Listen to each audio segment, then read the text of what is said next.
올해 성탄절은 지난 2000년 동안 참 그 어느 때보다도 우울한 성탄절이 되고 있는데, 사실은 여러분 원래 성탄절은 우울했어요. 2000년 전 우리 예수님께서 오시던 그 당시 이스라엘이라고 하는 나라는 아주 우울한 상태에 있었어요. 이미 백성들은 나라를 잃어버렸고 또 로마의 식민지 지배를 당하며 억압을 당하고 있었기 때문에 너무 힘들고 어려운 어두운 세상 가운데 있었어요. 이미 다윗 왕가의 그 왕조는 끊어져 버렸고, 이방 사람 에돔족 속에 돈 많은 부자 헤롯이 돈을 싸들고는 로마 황제에게 찾아가 이스라엘의 왕권을 돈을 주고 사와서 허울뿐인 왕노릇을 하고 있는 그런 상태가 이스라엘의 상태였어요. 얼마나 백성들이 우울했는지 몰라요. 그런 어두움 가운데 있을 때에 그 어두움 가운데 한 줄기 별빛이 빛났어요. 바로 동방박사들을 예수님 탄생한 곳으로 인도하는 그런 별빛이 나타난 거죠. 그때 동방박사들이 별을 따라서 예루살렘으로 와가지고는 이렇게 말하는 거지요. 유대인의 왕으로 나신 이가 어디 계시냐? 우리가 동방에서 그의 별을 보고 그에게 경배하러 왔노라. 여러분, 그 소리를 듣고는요, 예루살렘 모든 사람들이 다 소동했다 그랬습니다. 마태복음 2장 3절 읽겠습니다. 시작. 헤롯 왕과 온 예루살렘이 듣고 소동한지라. 이게 무슨 말입니까? 우리가 기다리던 메시아가 정말 온 거야? 아니, 어떤 사람들이 메시아가 태어났다고 그러는데 정말 태어난 거야? 갑자기 술렁거리기 시작합니다. 어떤 술렁거림입니까? 메시아 탄생에 대한 기대와 희망과 소망의 술렁거림이 예루살렘에 퍼지기 시작했던 거예요. 여러분, 혹시 소망이라고 하는 단어를 아세요? 네. 그러면 여러분, 희망이라고 하는 단어를 아세요? 아시죠? 그럼 여러분 물어볼게요. 희망과 소망이 같은 뜻일까요? 다른 뜻일까요? 국어사전을 찾아보면 희망이나 소망은 전혀 다른 뜻이 없대요. 같은 뜻이라는 거예요. 그런데 특이하게도 여러분, 우리 성경에 보면 성경 안에는 같은 뜻이라고 하는데 희망이라고 하는 단어보다는 소망이라고 하는 단어가 압도적으로 많아요. 대부분의 이 뜻을 희망보다는 소망이라고 하는 단어로 번역했어요. 희망은 한 20구절 정도 될까요? 그런데 소망은요 거의 89절 이상이 돼요. 왜 희망보다는 소망이라고 하는 말로 더 많이 번역을 한 것인가? 그 이유는 이 백석대학교의 총장을 지낸 신학자 최갑종 박사라고 하는 분이 이런 말을 했어요. 희망이라고 하는 말은 사람을 통해서 무엇인가가 이루어지기를 기대하는 내용은 희망이라고 번역을 했고, 하나님을 통해서 이루어지기를 기대하고 원하는 것이 있을 때는 소망이라고 하는 단어로 번역을 해놨다는 거예요. 그 차이라는 거예요. 그러니까 성경에는 사람이 뭔가 해서 이루어지기를 원하는 희망보다는 하나님께서 역사하셔서 이루어지기를 원하는 소망이 훨씬 더 성경 안에는 많이 있다라고 하는 거죠. 여러분이 소망이라고 하는 단어는 히브리어로 티크와라고 하는 단어인데, 이 티크와라고 하는 단어가 성경 안에는 다 희망 아니면 소망으로 번역이 되어 있는데 오직 딱 한 구절에서 특별한 말로 번역이 되어 있어요. 여호수아서 2장 21절 말씀을 보면 읽겠습니다. 라합이 이르되 너희의 말대로 할 것이라 하고 그들을 보내어 가게 하고 붉은 줄을 창문에 매니라 그랬어요. 저기 붉은 줄이라고 하는 저 줄을 티크와라고 하는 히브리어 단어로 되어 있다는 거예요. 이게 무슨 말이냐? 여러분, 여리고 성 안에 라합이라고 하는 여자가 살고 있었는데 이스라엘의 정탐꾼이 들어왔을 때 그 정탐꾼 둘을 숨겨줬어요. 그리고 그가 무사히 빠져나갈 수 있도록 목숨을 걸고 그들을 피신을 시켰어요. 그때에 이 두 정탐꾼이 우리가 곧 여리고 성을 점령하게 될 텐데 그때 당신이 우리를 구해줬으니 우리가 당신의 가정만큼은 집만큼은 우리가 구원하겠다고, 해치지 않겠다고, 그 징표로 창문에다가 붉은 줄을 들여내리면 그것이 징표가 되어 그 집만큼은 우리가 해하지 않겠다고 그렇게 약조를 해요. 그 약속을 믿고 이 라합은 창문으로 붉은 줄을 달아 내리는 거죠. 그 붉은 줄을 가리켜서 티크와, 다른 데서는 소망이라고 번역한 거예요. 여러분, 우리가 보통 소망을 붙잡는다 그렇게 말하죠. 이 라합은 붉은 줄을 붙잡은 거예요. 소망을 붙잡은 거예요. 이 붉은 줄은 무엇을 상징합니까? 우리를 위하여 십자가에서 피 흘려 죽으신 예수 그리스도의 십자가를 상징하는 줄로 믿습니다. 그러므로 우리의 소망은 무엇입니까? 예수님의 십자가예요. 우리는 무엇을 붙들어야 됩니까? 예수님의 십자가를 소망으로 붙들어야 되는 줄로 믿습니다. 여러분, 2000년 전에 한 우울한 남성이 있었어요. 그의 이름은 요셉. 사실은 원래는 기대에 부풀어 있었어야 돼요. 왜냐하면 약혼했기 때문에, 이제 곧 결혼을 앞두고 있었기 때문에 아주 부푼 마음으로 희망에 가득 차야 되는데 그는 우울했어요. 절망했어요. 왜입니까? 엄청난 소식을 들었거든요. 자기 약혼녀가 자기하고는 동침도 안 했는데 임신을 했다는 소식을 들은 거예요. 그럼 여러분, 뻔한 거잖아요.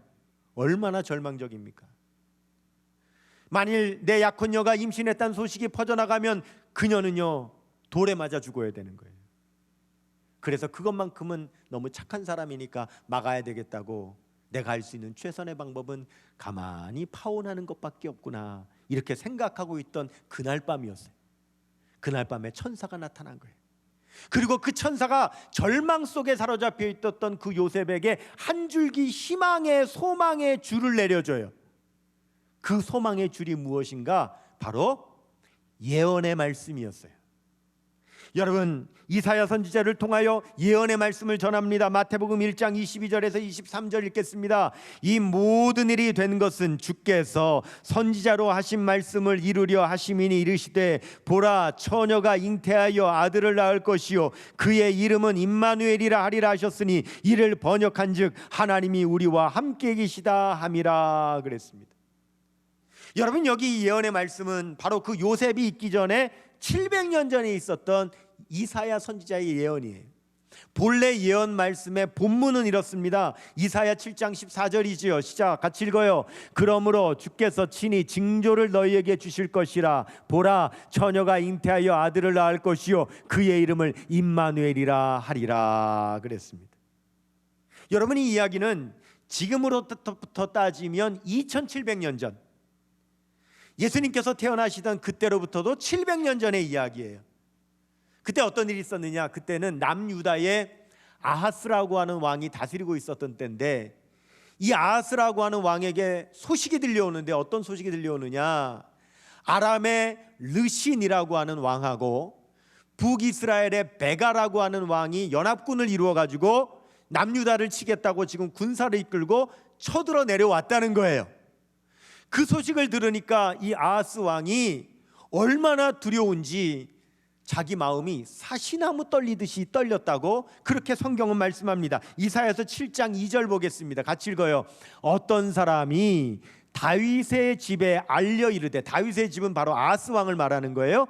아람하고 에브라임이 북이스라엘이에요. 동맹하였다 하였으므로 왕의 마음과 그의 백성의 마음이 어떻대요? 숲이 바람의 흔들림같이 흔들렸더라. 사시나무 떨리듯이 그렇게 두려워 떨었다는 거예요. 여러분, 아하스 왕이 너무너무 두려워하니까 그때 하나님께서 이사야 선지자에게 말씀을 주셔서 아하스 왕에게 보내요. 나의 말을 전하라고. 여러분, 선지자가 하나님께로부터 말씀을 받아서 전하는 것을 뭐라고 말하냐면 신탁한다 그래요. 신탁. 신자에다가 부탁할 탁자를 써서 신이 말씀을 전하라고 하는 부탁을 받았다라고 해서 신탁한다 그래요. 이사야 선지자가 신탁을 받은 거예요. 그래서 아하스 왕에게 찾아가서 하나님의 말씀을 전하는데 뭐라고 전하느냐? 이사야 7장 4절입니다. 시작. 그에게 이르기를 너는 삼가며 조용하라. 르신과 아람과 르말리아의 아들이 심히 노할지라도 이들은 연기나는 두 부직갱이 그루터기에 불과하니 두려워하지 말며 낙심하지 말라. 두려워하지 말라는 거예요. 낙심하지 말라는 거예요. 하나님께서 그 말씀을 아하스 왕에게 전했어요.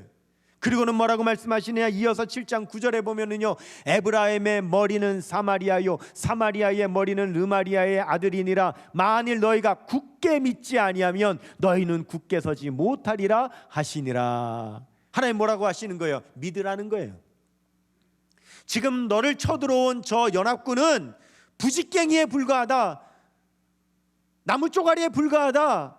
그러니 두려워하지 말라. 하나님께서 말씀을 하셨는데도 이 아하스가 두려움에서 못 벗어나는 거예요. 왜냐하면 당장 눈앞에 보이는 연합군이 너무너무 크니까 하나님의 말씀도 믿어지지가 않는 거예요. 너무너무 두려운 거예요.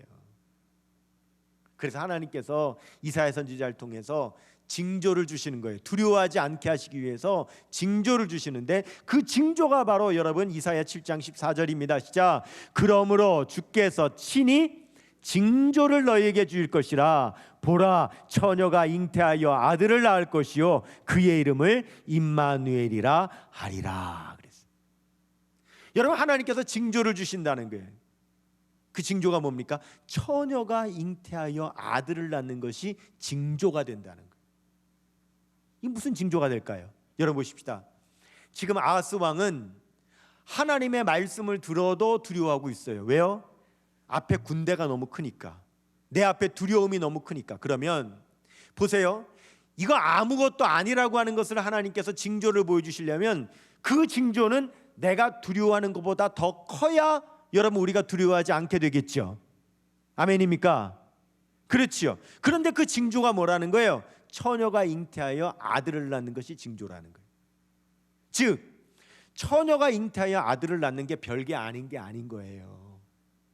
여러분, 처녀가 잉태하여 아들을 낳는 것은 역사상 없었어요. 그런 기적은 없는 거예요. 그런데 하나님께서 그 기적을 징조로 보여주시겠다는 거예요. 왜요? 그거는 지금 내 앞에 있는 군대보다도 어마어마하게 큰 일이라는 거예요. 그러니까 두려워하지 말라는 거예요. 그 징조가 뭐냐? 처녀가 잉태하여 아들을 낳을 것인데 그 아들에게 이름을 주시는데 그 이름이 어떤 이름이라고요? 임마누엘이라고 하는 이름을 주신다는 거예요. 여러분이 임마누엘이라고 하는 이름은요, 이사야서에서는 그 뜻이 안 나와요. 그런데 그 뜻을 오늘 마태복음 1장에서는 천사가 요셉에게 해석을 해주는 거예요.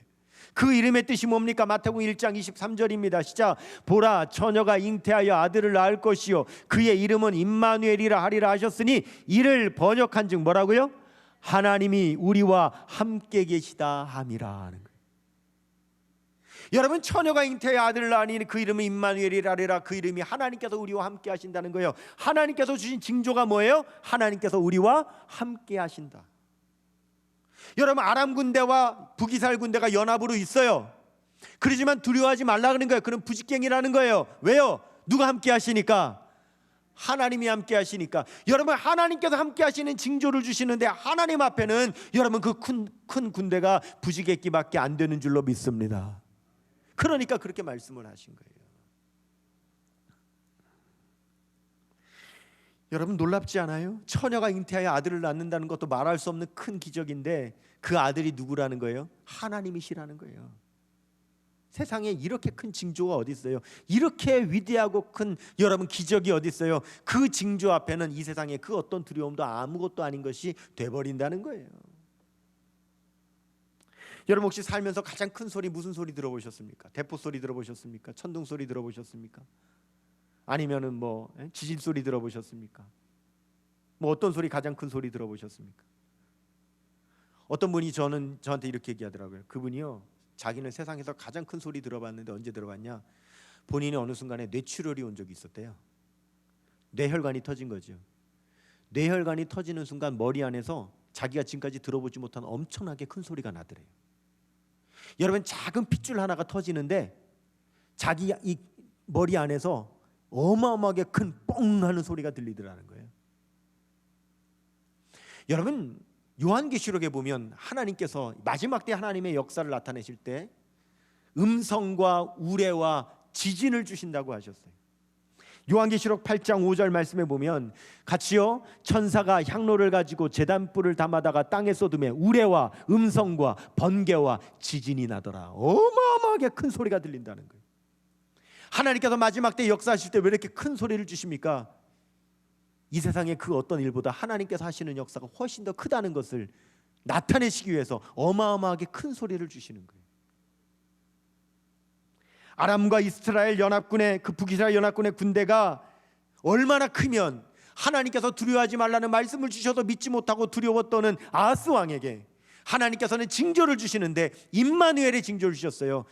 그 임마누엘의 비밀이 오늘 마태복음에서 풀린 거예요. 천사를 통하여 풀린 거예요. 그 임마누엘의 뜻이 뭐라고요? 하나님이 우리와 함께 계시다. God is with us. 하나님께서 우리와 함께 계신다. 여러분, 하나님께서 우리와 함께 하시면 우리가 겪는 그 어떤 두려움도 여러분 두려움이 되지 않는 줄로 믿습니다. 우리 앞에 있는 큰 어려움도 하나님께서 함께 계시면 여러분 부직갱이에 지나지 않는 줄로 믿습니다. 다윗은요, 어려서 양을 칠 때는 들판에서는 곰과 사자를 만났다 그랬어요. 그가 전쟁터에 나갔을 때는 골리앗을 만났다 그랬어요. 그가 왕궁에서는 자기를 죽이려고 하는 사울 왕을 만났다 그랬어요. 하지만 다윗은 두려워하지 않았어요. 두려워하지 않았다기보다 그는 두려움을 극복해낼 수 있었어요.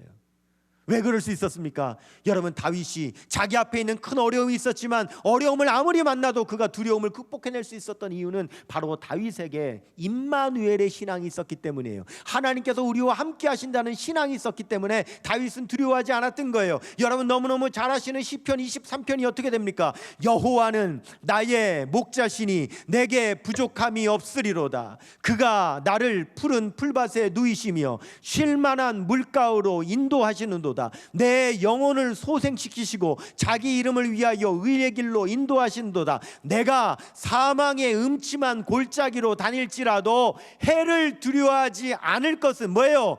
주께서 나와 함께 하심이라. 주의 지팡이와 막대기가 나를 안위하시나이다. 할렐루야. 그렇습니다, 여러분. 하나님의 독생 성자께서 이 세상에 오실 때에 임마누엘이라고 하는 이름으로 오셨다고요. 왜 임마누엘이라고 하는 이름으로 오셨습니까? 우리가 너무너무 두려워하고 있기 때문에 그 두려움을 이기게 하시려고 임마누엘, 하나님께서 우리와 함께 하신다고 하는 그 징조의 이름으로 여러분 우리에게 오신 줄로 믿습니다. 지난주 중에 오래전에 저하고 같이 신앙생활 했었던 성도님, 그 성도님이 저한테 문자를 보내왔어요. 사실은 저한테만 보낸 문자가 아니라 자기가 아는 그 우리 예수 믿는 지인들한테는 다 보낸 것 같아요.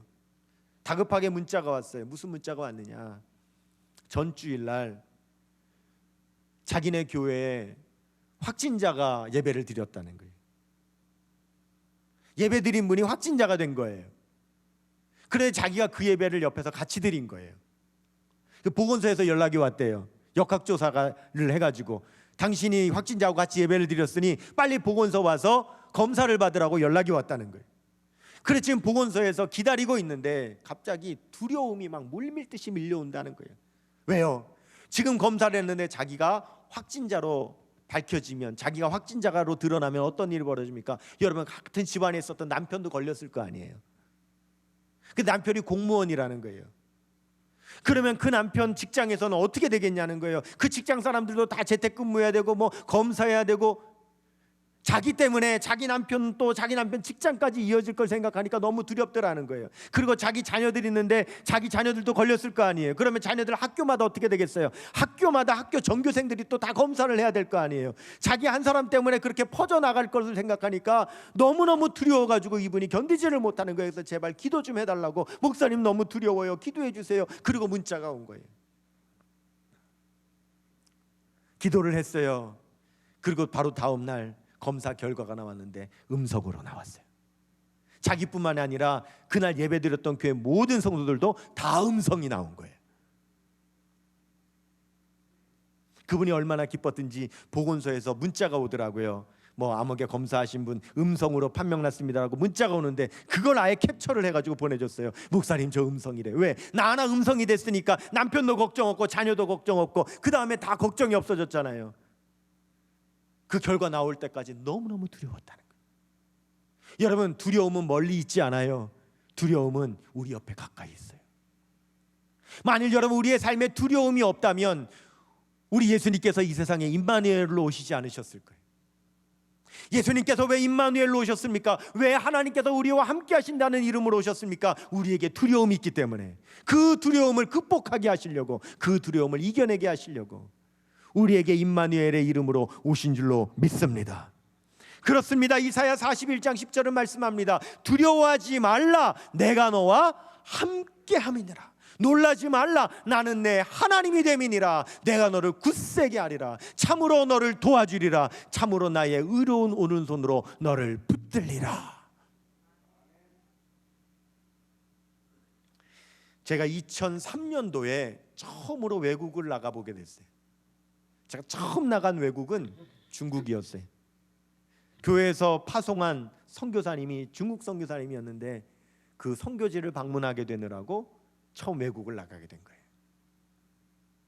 근데 그 선교사님이 세운 그 교회는 비공식 교회죠. 가정교회, 지하교회예요. 발각이 되면 큰 어려움을 당해요. 그 열악한 교회를 제가 방문을 했어요. 여러분, 선교지를 다녀와 보신 분들은 알 거예요. 선교지 가면 그 환난과 그 핍박 가운데 숨어서 예배드리면서도 그 간절히 사모하는 성도님들의 모습이 얼마나 감동이 돼요. 그리고 우리의 신앙이 얼마나 부끄러워져요, 여러분. 그 해맑은 모습, 그 어린아이들조차도 정말 밝은 모습을 보면서 너무너무 감동이 돼서 돌아올 때는 정말 주머니 안에 10원짜리 하나라도 다 선교금으로 내놓고 와도 하나도 아깝지 않을 정도로 그렇게 감동을 하고 오잖아요. 저도 그렇게 선교지를 다녀왔고, 그래서 그 이후에 제가 13개 나라의 선교지를 다녀왔어요. 그럼 제가 그 교회를 방문했을 때예요. 그 예배당을 방문했는데 그 예배당 전면에 십자가 있는 그 강단 위에 중국 간체자 한자로 4글자가 써 있어요. 뭐라고 써 있느냐? 한자로 이마네리, 저렇게 써 있는 거예요. 이마네리. 써이, 말마, 안내, 이로 리자지요. 제가 저를 보면서 해석을 하느라고, 말로써 안에 이로움을 얻는다? 뭐 말로써 안이 이롭다? 저 무슨 말일까? 말로써 안이 이롭다가 뭐지? 이러고 있는데 선교사님한테 물어보니까 그게 아니라 이마네리는 임마누엘을 한자로 적은 거라는 거예요. 저 강단에 써놓은 글자가 임마누엘이라는 거예요. 저게 그거를 한자로 이마네리라고 적은 거라는 거예요. 그 앞에 우리 그 성도 가정이 아코디언을 하면서 특송을 하는 사진을 이제 제가 찍은 건데, 여러분 보세요. 공산당의 핍박, 공안의 감시를 피하여 믿음을 지키는, 여러분 그들이 두려움을 극복할 수 있는 비결이 어디 있느냐? 하나님이 우리와 함께 하신다는 거. 그 임마누엘의 신앙이 있기 때문에 그들이 믿음을 지킬 수 있는 거였어요. 그리고 선교지 방문을 마치고 돌아왔지요. 그리고 1년이 채 안 됐는데 그 선교사님이 돌아왔어요. 저를 찾아왔는데 눈물을 뚝뚝 흘리면서 울먹이면서 목사님 죄송해요, 이렇게 저 파송해 주시고 많은 선교비도 후원해 주시고 하셨는데 그만 제가 추방당했어요. 예배드리고 있는데 공안이 들이닥쳐서 모든 성도들이 다 붙잡혀갔다는 거예요. 구금당에 있다는 거예요. 자기는 외국이니까 추방되어서 나왔는데 성도들은 지금 다 구금돼 있다는 거예요. 목사님 죄송해요, 목사님 죄송해요, 성사님들이 연신 죄송하다 그래. 그분과 이야기를 나누는데 그 선교사님이 그래요. 붙잡혀가는 순간에 그 성도님들이 이렇게 말하더래요. 선교사님한테, 선교사님 걱정하지 마세요, 임마누엘 하나님이 우리와 함께 하시잖아요.